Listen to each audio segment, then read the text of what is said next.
The water gatherer every day brings water to the king's palace.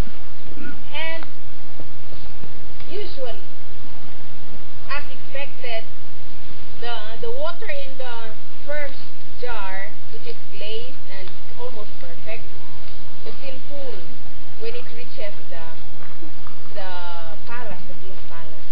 The water in the other jar, which is unglazed and is full of cracks, is already half full. Then the jar complained, they say complained, to the water gatherer, so that the water gatherer would replace that jar because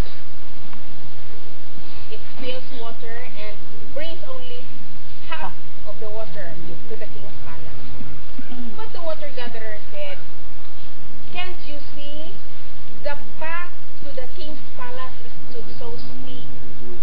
And can't you see that along the way they are full of flowers, beautiful plants, and these are made possible because we spilled water to these plants."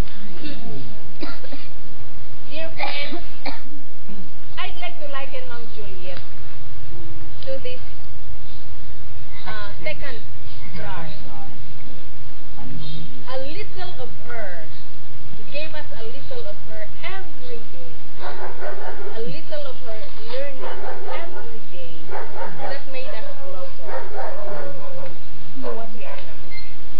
How fast time flies. It's been 5 years.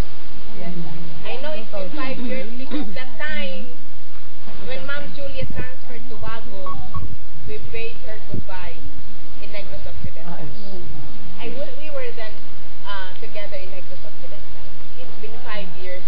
And I know that there are those present here who are like the plant and the beautiful flowers who benefited what Mom Juliet gave them.